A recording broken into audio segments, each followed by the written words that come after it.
요즘이 쿠팡이 너무 힘들게 하잖아요, 우리를. 맞아요. 힘들어요. 정책도 뭐 하나 나왔던데 상품명 정책 업데이트 이래가지고 이거 뭔가요? 네. 이 사실 쿠팡이 이런저런 정책들을 자주 만들기도 하고 또 바꾸기도 합니다.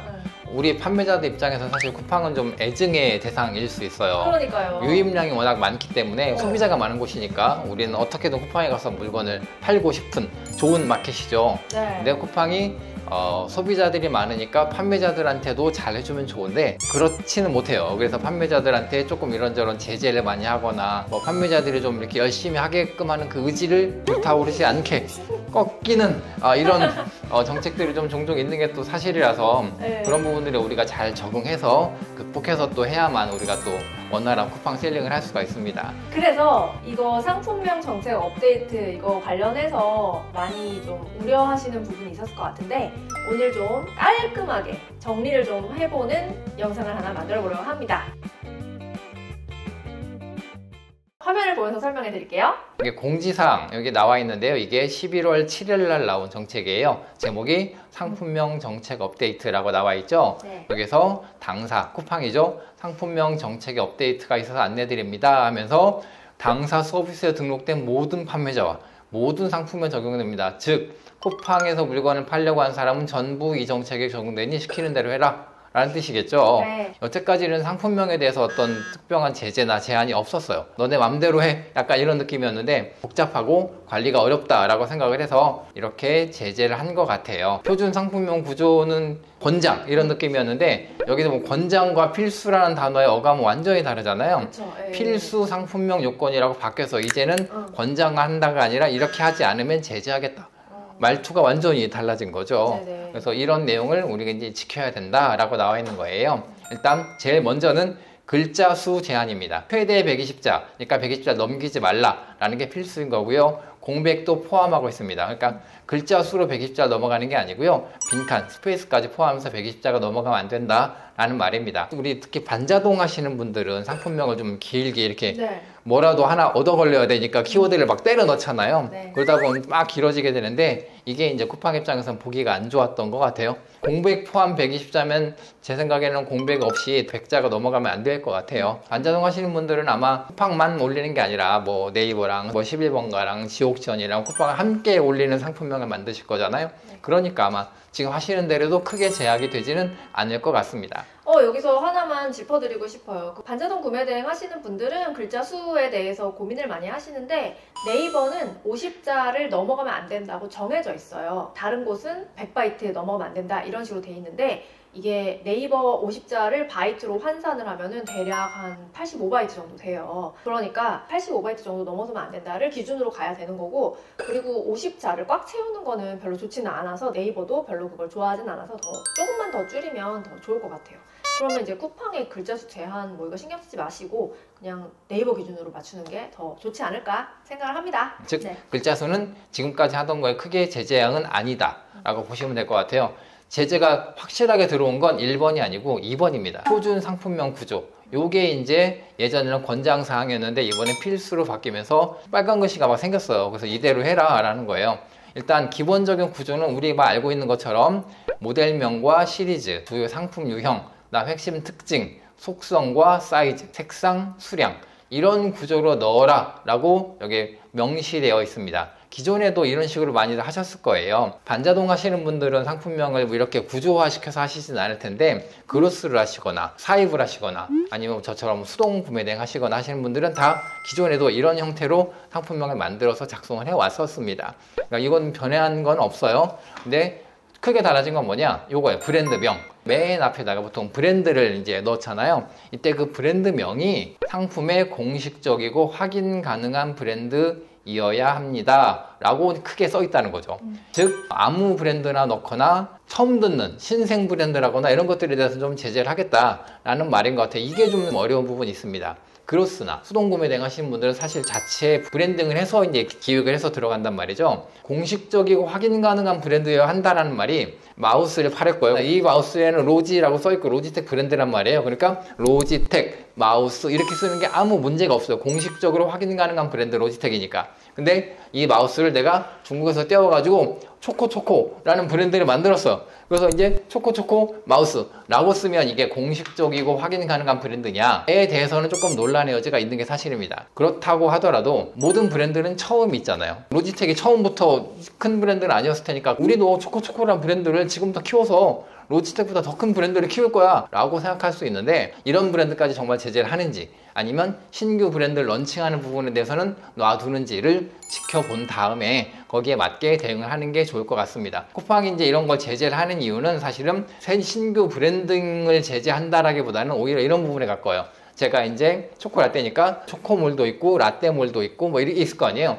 그러면은 우리가 상품을 올릴 때 반자동 하시는 분들도 특히 긴 상품명이 있고 맨 앞에다가 초코몰 이렇게 붙이시는 분들이 있어요. 그럼 이건 기획이 들어간 브랜딩이라기보다는 자신의 몰 이름을 앞에 둠으로써 다른 사람들과 판매자와 차별을 두고자 하는 시도라는 거죠. 이런 부분에서 제재를 하는 그런 내용인 것 같습니다. 그렇다면 이 판매자들은 왜 초코몰을 앞에다 놓는 걸까요? 혹시 아실까요? 왜 그러는 걸까요? 기본적으로는 키워드 앞과 뒤가 있으면 네. 보통은 앞쪽이 더 중요하다라고 네. 알려져 있잖아요. 네. 그래서 앞쪽에 메인 키워드를 붙이고 그러니까. 뒤쪽에 서브 키워드를 다는 게 일반적인 우리의 사고방식이란 말이죠. 네. 그럼에도 불구하고 그렇게 하시는 분들은 이유는 있습니다. 특히 쿠팡 같은 경우는 우리가 이제 구매 대행이라던가 뭐 비슷한 제품을 똑같이 뭐 1688을 사입해 온다거나 이러면 썸네일이 같고 제품이 같으면 아이템 위너라는 게 있어요. 아이템 위너는 이렇게 매칭이 돼버리면 이게 똑같은 제품을 다 묶여요.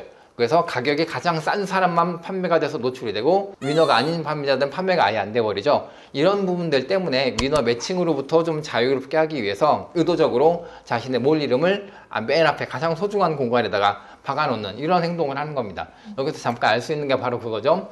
자신의 브랜드를 런칭을 해서 그 브랜드를 앞에다 넣으면 위너 매칭으로부터 꽤나 자유로워질 수 있다. 이게 하나의 꿀팁이라고 볼 수 있겠습니다. 이분들도 그렇게 그런 효과를 원해왔기 때문에 브랜드명 앞에다 다른 거죠. 쿠팡 입장에서는 그게 싫은 거예요. 자, 그러면 우리가 어떻게 작성을 해야 할까요? 여기 보시면 올바른 예시가 있고 잘못된 예시가 있잖아요. 이거 도대체 뭔 소리야, 이해가 잘 안 갈 수 있는데 이거 저희가 한번 보도록 하겠습니다. 맨 앞에 그린비아라고 브랜드가 나와 있죠. 네. 아마 이 브랜드는 공식적이고 확인 가능한 브랜드일 거예요. 네. 그 다음에 영양케어, 이게 상품의 제목인 거죠. 그린비아에서 나온 영양케어라는 제품이고, 그 다음 이 제품의 특징, 구수한 맛, 이게 나와 있는 거죠. 여기 잘 보시면 영양케어에 그리고 구수한 맛이라고 써 있어요. 네. 이게 제품의 브랜드, 제품명, 제품의 특징, 이 제품을 설명하고자 하는 보조 키워드, 그리고 요 뒤에 있는 게 용량, 그리고 요게 수량, 요렇게 하셔라 라고 쿠팡에서 안내를 드리고 있는 거죠. 여기 보시면 핵심 상품 유형, 모델, 필수적인 특징, 그리고 특정 옵션, 예를 들어서 사이즈, 색상, 수량, 이런 것들이 명확하게 명시해야 됩니다 라고 써있죠. 방금 말씀드렸었던 이 그린비아 영양케어가 여기서 말씀해 주신 이 상품명의 규칙을 거의 정확하게 지키고 있는 사례다 라고 보시면 될 것 같습니다. 수동을 하든 반자동을 하든 간에 꾸며주는 말들 되게 많이 붙이잖아요. 네, 뒤에. 그리고 그거를 설명하는 또 다른 이제 정체성 키워드 더 넣고 이렇게 해서 조합이 되게끔 만드는데 그거를 이제 하면 안 된다는 건가요? 아, 그렇지는 않습니다. 쿠팡에서도 앞에 이제 브랜드가 있고 제품명이 있고 그 다음에 그 뒤에 제품을 소개해 줄 수 있는 핵심 특징과 속성을 넣으라고 했잖아요. 그 핵심 특징과 속성에 우리가 이제 흔히 얘기하는 서브 키워드, 꾸며주는 말 같은 것들이 들어갈 수가 있는 거죠. 네. 다만 이제 그런 것들 너무 길게 때려 넣지는 마라 라는 의미로서 글자 수를 제한을 한 거고, 우리가 기존에 했던 방식 그대로 하셔도 사실 제 생각엔 무방할 것 같습니다. 네. 근데 하지 말라는 내용들이 몇 가지가 있는데요. 예를 들면 뭐 이런 것들인 거죠. 여기 보면 증정, 신발 수납 봉투 여기 써있죠. 여기 하지 말라는 예시가 나와 있잖아요. 그러니까 이 마우스를 내가 팔고 이 마우스에 마우스 패드를 추가 구성품으로 준단 말이에요. 이때 이것을 추가 구성품 마우스 패드라는 말을 제품의 특징이자 구성품이지만 상품명에 넣지는 말라라는 제재를 하는 거죠. 금지된 내용 및 문구에 있는데 뭐 대표적인 것들인 거죠. 무료 배송, 할인, 최저가, 특별가, 한정 수량 이런 것들을 상품명에 넣지 말라라고 지금 제재를 하고 있는 내용인 것들이죠. 그런데 지금 여기 보니까 어린이날, 크리스마스 이런 것도 쓰지 말라고 돼 있는 것 같은데요? 여기 보면 어린이날, 크리스마스, 어버이날, 기념일 등 특정 기간이나 이벤트 관련 문구를 금지된 내용 및 문구에 넣어서 이건 사실 심각한 부분일 수 있어요. 네, 크리스마스 무슨 관련된 상품 되게 많은데 그쵸, 그쵸. 이거네. 우리 어린이날이나 팔아야 되는데? 어버이날 직전에서 5월달만 돼도 사실 꽃이나 선물 상품도 네. 되게 많이 나간단 말이에요. 그러니까. 그런 것들 상품명에 넣지 마라. 특히 지금쯤 우리 크리스마스 상품도 올리신 분들 되게 많을 거 아니에요. 네. 상품명에 크리스마스 넣지 말라는 거죠. 저 입장에서는 좀 이해가 안 가는 부분도 있기는 해요. 네. 이벤트성, 시즌성 제품들은 분명히 그 상품명에 그 키워드가 들어가 있어야 또 검색이 되는 부분이 있는데 이것까지 다 제재를 하면 시즌성 제품은 팔지 말란 얘기인가 하는 생각이 좀 들기도 해요. 근데 실제로 지금 크리스마스 관련된 상품 많이 올라가고 있는데 별달리 제재를 받았다는 거는 안 들리기는 합니다. 네, 맞습니다. 저도 그렇고 저희 주변 셀러들 전부 다 크리스마스 제품들 막 몇천 개씩 올리고 있단 말이죠. 그리고 실제로 많이 팔리고 있고 근데 크리스마스가 상품명에 들어갔다고 해서 쿠팡에서 제재가 들어왔다, 메일이 왔다는 얘기는 아직까지는 들어본 적은 없습니다. 그러니까 이 상품명 제재라는 게 이렇게 하겠다라고 지금 경고성으로 나와 있는 거긴 한데 이거를 엄격하게 적용해서 당장 제지를 하고 있지는 않은 상황이기는 해요.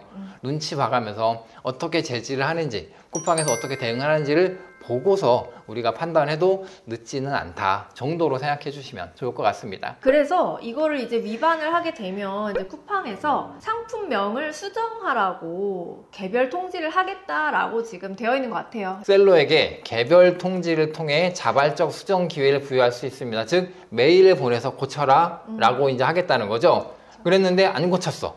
셀러가 수정을 거부하거나 무응답할 경우에는 쿠팡이 직접 상품명을 수정 변경하거나 노출 중지 등의 조치를 취하는 순서로 진행될 수 있다. 진행하겠다가 아니에요. 진행할 수 있다. 이게 중요한 겁니다. 제 생각에는 간을 보는 것 같아요. 간을 보고 셀러들이 적극적으로 저항을 하는지, 잘 따라주는지, 이게 실효성이 있는지 이런 부분들을 그들도 테스트를 할 거란 말이죠. 근데 사실 이거 비슷한 게 전에 있었는데 상품 상세 페이지에 외국어가 돼 있는 거를 제재하겠다라고 그 공지가 떴었어요. 그래서 굉장히 많이 걱정을 했거든요. 네, 그렇죠. 물론 지금은 다 올번역해서 올리고 있긴 하지만 그 당시만 해도 올번역되는 프로그램이 거의 없었기 때문에 와 큰일 난 거 아니냐. 우리 건 다 중국어 투성인데. 그렇죠. 그렇게 생각했었는데 실제로는 아무 일도 일어나지 않았거든요. 반자동이나 뭐 반대량이나 이런 거 하시는 분들은 너무 크게 걱정을 하실 필요는 없을 것 같아요. 그래서 수동 구매 대행의 경우에는 상품명을 어떻게 만들어야 되나요? 수동 구매 대행 역시 쿠팡에서 알려준 이 상품명 구조를 그대로 따르시면 됩니다. 뭐 모델명과 시리즈, 주요 상품 유형과 특징, 속성,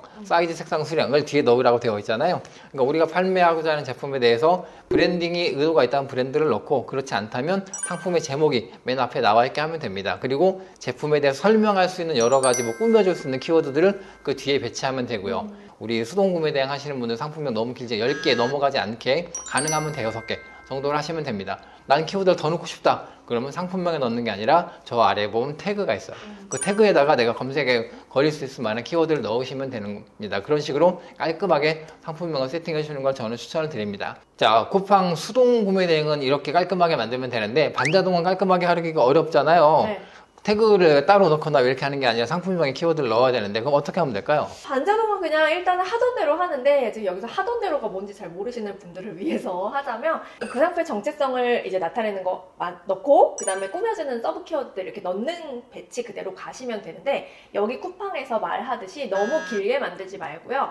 적정한 길이로 하되 그냥 저는 네이버 50자 이내로 만드시면 될 것 같아요. 그 기준으로 하면 쿠팡은 어차피 충족이 되니까. 그래서 길이는 그렇게 하시고 여기 밑에 보면은 단어 반복 있어요. 2번 초과해서 반복할 수 없다 하거든요. 예를 들어서 오토바이 자켓, 바이크 자켓, 겨울 자켓 이렇게 상품이 쫙 나가. 그럼 자켓이 벌써 3번 들어갔잖아요. 그런 식으로 만들지 않으시면 될 것 같아요. 여기 쿠팡에서 하나 말한 게 뭐냐면 키워드 스토핑, 관련 없거나 과도하게 반복되는 키워드 나열을 피하라고 되어 있거든요. 그러니까 그런 식으로 너무 터무니없는 키워드를 막 상품명에 넣지만 않으시면 될 것 같아요. 키워드 스토핑이라는 게 말하자면 이런 거죠. 뭐 예를 들면 제품이 있는데 이게 이제 오토로 돌아가는 게 있고 수동으로 돌아가는 게 있단 말이죠. 그럼 내 제품이 뭐 정확하게 뭔지 모르니까 오토도 넣고 수동도 넣고 반오토도 넣고 막 다 넣어요. 네. 휘발유, 뭐 디젤, LPG 막 다 넣는 찾는단 말이에요. 이런 게 이제 키워드 스토핑인데 그렇게는 하지 않았으면 좋겠다라는 거인 것 같습니다. 우리가 만약에 이걸 위반했을 때 쿠팡에서는 정책 위반 시 조치라고 해가지고 이렇게 설명을 해놓고 있어요. 근데 요거 보면은 되게 좀 무시무시하게 써 있는 것 같기도 하거든요.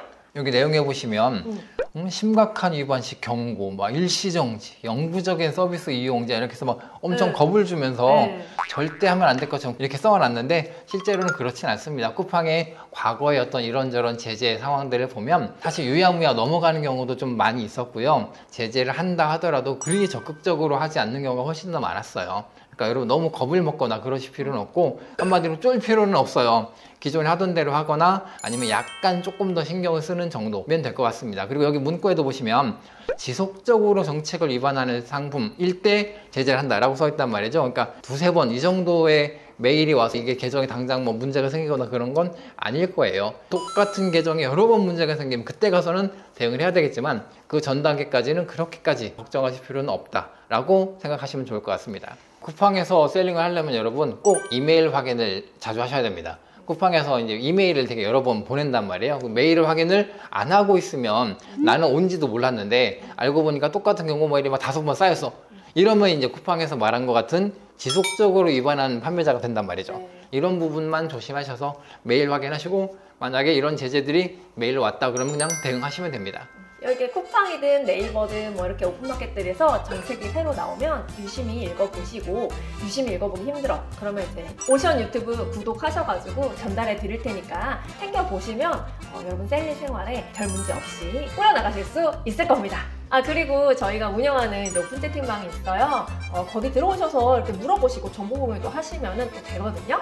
다 같이 도와가면서 하면은 훨씬 우리 온라인 셀링 생활 잘 해내실 수 있을 거예요. 자, 그러면 다음에 또 더 좋은 영상으로 찾아오도록 할게요. 감사합니다. 안녕. 안녕.